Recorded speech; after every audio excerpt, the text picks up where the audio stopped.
Jika setan tanya kamu, lalu sebelum Allah jangan-jangan ada wujud yang sebelum Allah. Kata Imam Ghazali, ya itu saja yang Tuhan. Yang Allah ini enggak jadi Tuhan. Ya berarti wujud sebelum Allah itu yang benar-benar Allah. Sukses ya Ji untuk interviewnya nanti. Pak, Haji diterima kerja Pak. Pak, Haji lulus Pak. Beda masa, satu rasa. Sukun spesial baru. Saya tidak akan bosan-bosan sampai sowan Allah. Bahkan andaikan saya masuk surga dengan faham ini, saya milih faham ini. Karena faham ini itu menguntungkan agama. Li'ilai kalimah. Sementara masuk surga itu hadun nafsi. Banyak ulama mengatakan, kenapa Anda ingin mati? Padahal Anda mati masuk surga. Katanya, saya takut kehilangan momen sujud. Karena sujud adalah hak Allah. Sementara surga itu hakun nafsi. Keinginan saya. Tentu saya mendahulukan hak Allah ala hakin nafsi. Itu makam-makam yang... Dan itu nggak bisa... Kamu copy paste, orang yang pada kelasnya akan merasakan seperti itu. Dan kamu tidak perlu minat, malah paham. Jadi sudah dengar saja, apa? Dengar saja.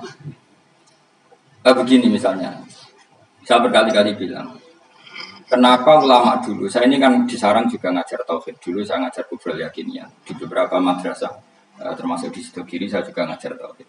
Di sini saya ngajar tafsir, tapi yang saya titikkan juga tauhid. Begini, saya hidup di dunia ini terutama saya memang ingin menerangkan tauhid sebagaimana Allah menerangkan. Begini, Jubair bin Mut'im, saya tidak bosan-bosan cerita ini. Jubair bin Mut'im itu termasuk dahiyatul Arab, cerdas-cerdasnya orang Arab. Dia ditunjuk sebagai negosiator untuk membebaskan Asra Badrin, tawanan perang Badar yang kalah dan ditawan Rasulullah dan para sahabat. Kemudian harus ditebus dengan uang. Oke, disepakati. Terus singkat cerita Jubair bin Mut'im itu datang ke Madinah. Dulu karena tidak ada hotel, tidak ada penginapan, ya memang nginepnya orang musyrik itu di masjid. Ya sehingga itu lazim saja. Kamu tidak usah jadi liberal kemudian bilang musyrik boleh di masjid, tidak perlu seperti itu. Kamu juga agak perlu goblok mengatakan nggak ada ceritanya orang musyrik nginep di masjid karena ya ada tarikhnya seperti itu. Jadi tidak perlu goblok, ya nggak perlu liberal. Paham ya? Kalau kamu bilang wah, namun orang musyrik boleh nginep di masjid, kamu liberal. Padahal konteksnya dulu memang nggak ada hotel. Tapi kamu bilang nggak sama sekali juga goblok karena sejarahnya pernah ada. Milih di goblok atau liberal? Apa milih jelas? Nggak milih aja ngaco. 01 apa 02 apa 00? Milih mana? Goblok, liberal, nggak milih. Nah, ketika Jubair bin Mut'im itu datang, gelalah Nabi itu sholat maghrib ngimami. Nabi baca surat Wattur wa kitabim masdur fi rabbim mansur wal baitil ma'mur. Kemudian di pertengahan surat At-Tur itu kan ada ayat yang menurut saya itu sangat bagus. Sehingga di kamar saya, di rumah saya itu tak figur ayat itu. Bahwa kita harus dilatih berpikir. Kata Allah memulai argumentasinya. Am khuliqu min ghairi syai'in. Apakah kejadian alam raya ini seisinya tentu diciptakan tanpa sebab. Misalnya begini, alam raya ini kata orang nihilisme atau komunis atau orang-orang paham nihilisme, itu kan dimulai dari ketiadaan. Logika ini kan goblok sekali. Berarti kalau alam ini kadung wujud, kamu kan tahu kan langit bumi sekarang kan wujud. Ya, langit bumi sekarang kan jelas wujud. Berarti logikanya adalah al-adamu yakhluqu makhluqan, sesuatu yang enggak ada menciptakan sesuatu yang itu kan aneh. Di mana-mana al-adam ketiadaan itu tidak mungkin yakhluqu syai'an atau yu'athiru syai'an.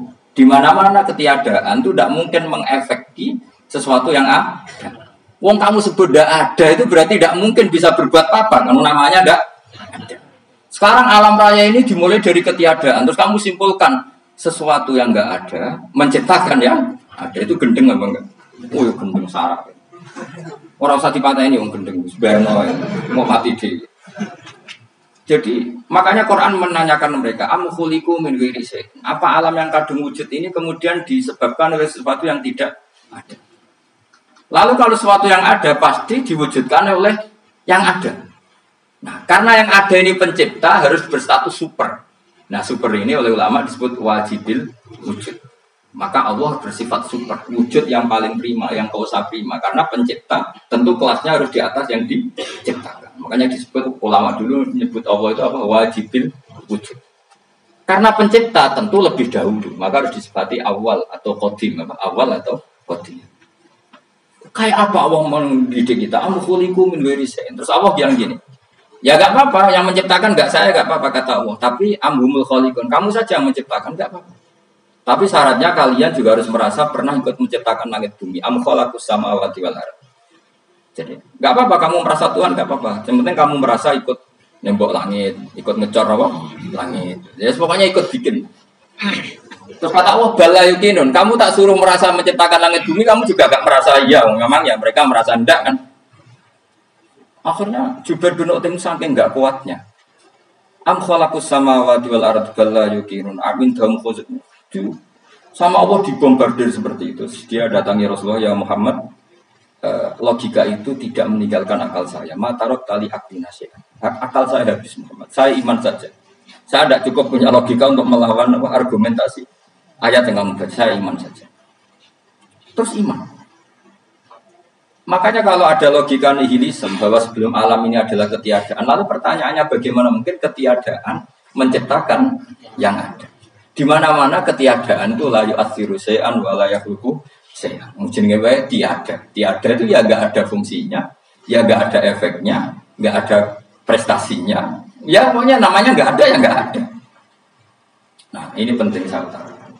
Terus di sini Allah mengulang lagi, enggak apa-apa yang lainnya kamu katakan Tuhan jadi mitra saya enggak apa-apa. Tapi tolong kata Allah, aruni madza khalaqum minal ardi. Tunjukkan ke kami prestasi dia ikut bikin bumi.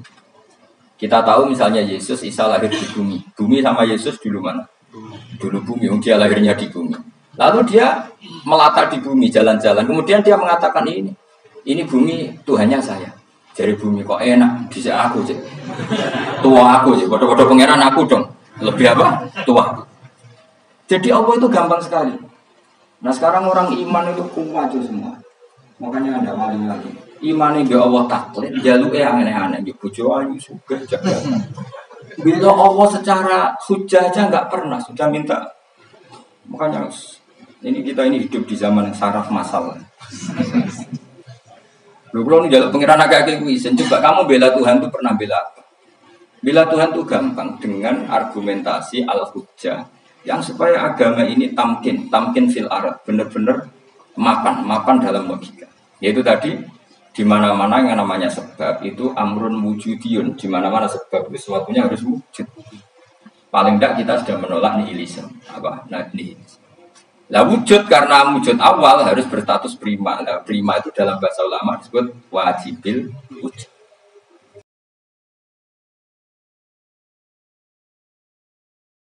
Makanya ulama dulu ngelatih kita itu pertama Allah itu siapa? Zat sing wajibil wujud. Itu satu filosofi yang luar biasa. Kemudian setelah itu ada setan-setan kecil yang nganggur, yang iseng. Nah itu nggak usah kamu perhatikan. Tinggal delok TV, ngopi, terus tinggal nyate kelada. Anggo setan pingsan dim, sokor-sokor stres dim. Dugaan saya setan saya itu pingsan, kurang gizi. Karena memang setelah itu setan menggoda gini. Lalu sebelum Allah jangan-jangan ada wujud yang lain. Lalu Allah sendiri awal mulanya gimana? Kata Nabi, jika ada pertanyaan seperti itu kamu harus berhenti. Tinggal delok TV atau tinggal kemudian ngejendok dangdutan. Ya kalau kepeksa apa-apa, kelasem lah. Saya tidak menghalalkan, tapi kan sudah kamu lakukan. Karena itu lebih baik ketimbang pertanyaan filsafat. Banyak orang yang dulu sholat, ketika sekolah filsafat tidak sholat. Alasnya sampai menemukan jati diri itu Tuhan. Dan itu bahaya sekali karena Nabi berkali-kali bilang kamu jangan mikir tentang Allah pasti rusak. Orang kok mungkin rusak dari Nabi pasti rusak. Nah cara menghentikan gimana? Karena setan ini makhluk, akal-akalannya gampang. Tadi tak warai, saya sebagai ulama, atau sebagai manusia, atau sebagai orang awam, atau sebagai siapa saja. Kadang ada pertanyaan seperti itu. Tak tinggal anggelin dharma, kan pusing setan. Ini kan ngantai ini. Wah, ngantai ini, bar lo anggelin dharma. Bariku aku lesu mangan mie. Bar mangan mie waret tuh. Kan dia ngantai ini terus. Mau bikin was-was lagi. Ternyata saya sibuk kan nggak bisa masuk deh. Bangun tidur aku selali pertanyaan tadi. Dintani. Nah, dia masuk lagi aku sibuk ngajak anak jalan-jalan. Jadi saya kalau jalan-jalan di pasar itu enteni santai wae. Itu memang resep dari Rasulullah. Jangan sampai orang terjebak filsafat yang sampai menanyakan eksistensi Tuhan. Dan dia tidak mau iman, tidak mau sholat, tidak mau puasa sampai menemukan Tuhan itu siapa. Itu jelas minas syaitonir rajim, itu perilaku setan. Makanya Rasulullah setiap ditanya sahabat gitu itu Nabi guyu-guyu. Dan guyunya Nabi itu kata Nabi, baguslah kalau kamu takut Tuhan kalah kata Nabi. Nabi gojok gitu. Maka ada ulama yang punya seni ya, seni berargumentasi, yaitu Imam Ghazali. Jika setan tanya kamu, lalu sebelum Allah jangan-jangan ada wujud yang sebelum Allah. Kata Imam Ghazali, ya itu saja yang Tuhan, yang Allah ini enggak jadi Tuhan. Ya berarti wujud sebelum Allah itu yang benar-benar Allah. Kalau kamu bayangkan lagi, jangan-jangan sebelum itu ada wujud lagi. Ya itu saja yang benar-benar Allah. Sehingga tetap Allah itu menang terus. Paham ya? Yang jelas jangan sampai didahului Adam. Karena kalau didahului Adam lebih ngeri lagi. Karena sesuatu yang enggak ada menciptakan yang ada itu lebih buruk lagi menurut akal. Menurut apa akal? Nah, daripada kamu nggak saling Imam Ghazali, tinggal saja dulu. Tadi dulu sinetron. Itu yang lucu aja. Itu yang lucu-lucu. Untuk apa? Mencari Tuhan. Pokoknya saya aneh-aneh. Saya mau goblok-goblok. Saya lucu-lucu. Saya perane wong apa? Saya sering diprotes saya. Gus Salim jenengan kok sering dulu sinetron. Ono dialog wong goblok-goblok. Wong goblok itu menarik. Apa ya? Cara pandang itu di luar dugaan saya. Karena keluar berkali-kali kalah wong goblok. Itu jawabannya. Ini tak cerita nih, beberapa kali ini dari besar cerdas berkali-kali kalau ambil goblok. Ada seorang santri itu ingin dibelikan bapaknya itu sepeda motor. Nah, bapaknya wong desa, senangannya rumah sapi waktu. Menurut saya ya orang tuanya itu mampu, sangat mampu untuk beli. Pak buat ditukar nama awon sepeda motor. Kata bapaknya, anakku itu jok mondok tak goblok. Oh jaluk kok sepeda motor, jaluk mobil, kurang ya goblok. Lah kok goblok Pak? Jenenge dunya iku Gus, sing lahirno dunya kok sapi ndek anak, wedhus ndek anak jenenge dunya. Di mana-mana jenenge dunya sing lahirno dunya. Iki dunya kok mangan dunya. Mergo motor iku kan tuku bensin, mobil. Iku cara dene iku goblok Gus. Batin berarti kabeh kiai goblok perkara tuku dunya sing kentekno dunya. Cara dene dunya iku sing lahirno dunya. Pinter kuwi. Untungnya, saya ini ulama ya, ahli tafsir ya malu, saya kalah itu ya malu.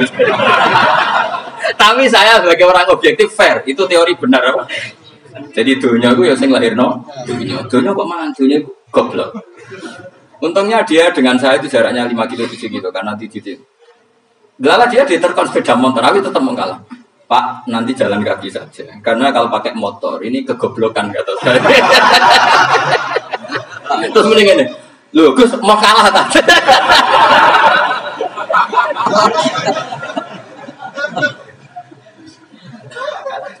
Singkat cerita dia bersikeras, nggak mau beliin sepeda motor anaknya karena di mana-mana dunia kucing lahir no, nggak boleh dunia kok makan. Ini satu kegoblokan yang agak ilmiah tadi. Nah, Imam Asy'ari juga ngalami hal yang sama. Imam Asy'ari itu punya, kita kalau ahli sunnah kan 2 partai. Ya dalam ahli sunnah itu hanya ada 2 partai juga. Kalau nggak Asy'ari ya Maturidi. Ya, dan sama-sama alim. Ya kalau terpaut ya paling 5%, 7%. Kealimannya Asy'ari dan Maturidi. Imam Asy'ari itu bikin logika yang jelimet seperti saya sekarang ini. Logikanya jelimet, tapi permanen. Jadi yang saya ajarkan tadi itu logika yang jelimet tapi apa? Permanen. Karena tadi alam raya ini kadung wujud. Kalau kadung wujud pasti pewujudnya. Yang menciptakan wujud pasti adalah kewujudan. Karena al-adam la yu'athiru syai'an. Di mana-mana kenihilan tidak yu'athiru syai'an. Ya sepakat ya, gampang kan? Tentu wujud ini prima disebut wajibil wujud.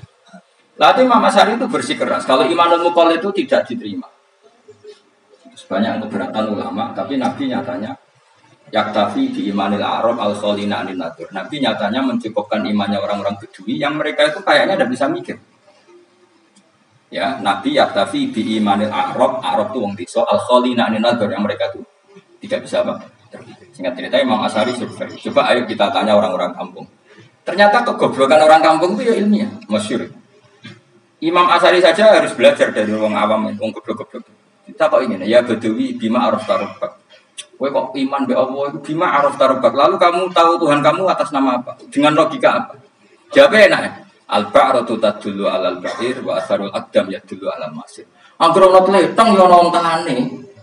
Angger ana bekas delamaane wong ya ana sing barli. Wah. Jadi misalnya ada bekas teracak anjing, berarti anjing habis liwat. Ada bekas apa ular, berarti ular harus liwat. Bekas teracak manusia, berarti manusia habis liwat.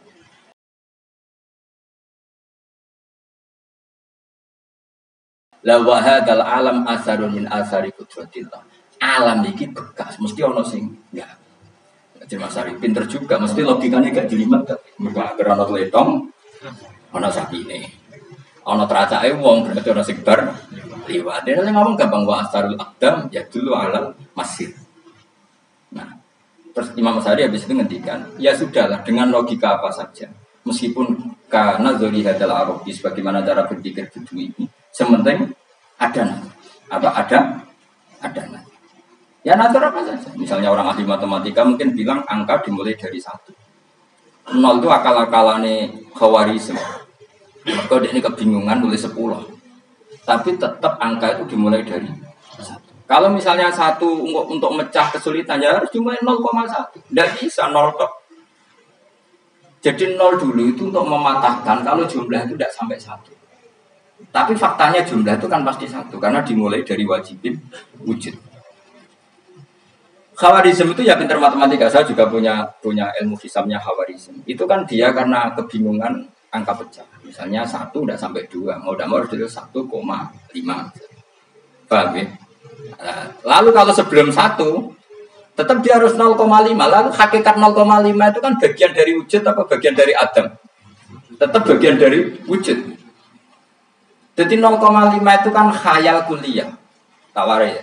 Mungkin saya ada ahli matematika ala wong kampus, tapi saya tahu Kang, ala Islam itu lebih gampang. Misalnya gini.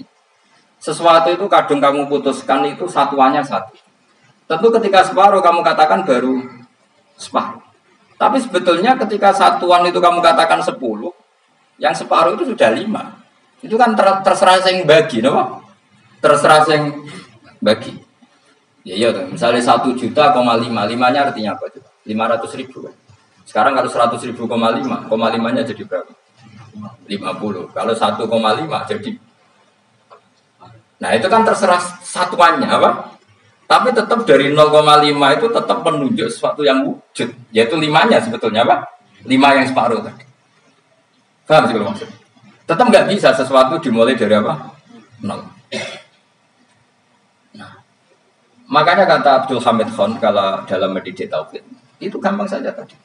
Alam raya ini kadung maujud. Kalau kadung maujud pasti disebabkan oleh sesuatu yang wujud. Karena wujud pencipta harus berstatus prima. Nah, prima ini atau premium ini kita sifati wajibil wujud. Atau kamu katakan apalah kausa prima atau musabibul asbab.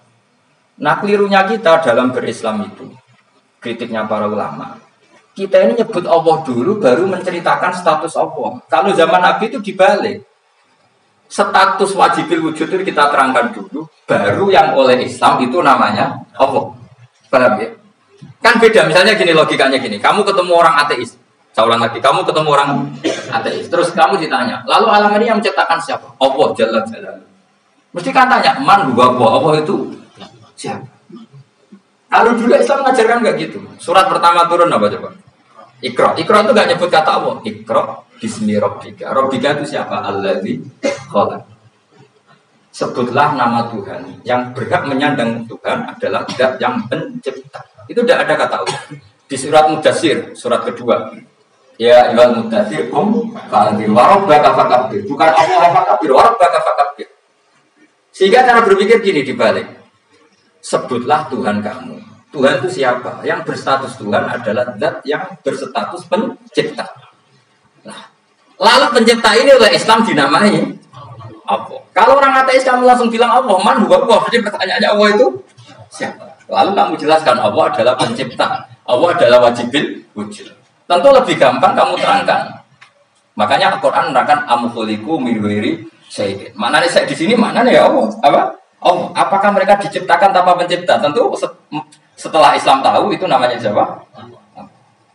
Paham ya? Kalau balik malah. Jadi sebetulnya Quran itu ngajari kita itu ilmu mantik yang luar biasa. Misalnya, ya Yuhanna su'budu siapa? Rabbakumul ladzi khalaqakum wal ladzina min qablikum. Sembahlah Tuhan. Tuhan itu siapa? Pencipta kamu dan pencipta orang-orang sebelum kamu. Lalu Tuhan ini oleh Islam dinamai. Tapi kalau langsung kamu bilang ke orang ateis atau orang Uni Soviet, Allah itu Tuhan, Allah itu siapa? Sebab itu di beberapa ayat dijelaskan dulu status Allah. Sifatnya Allah, keakhasan Tuhan.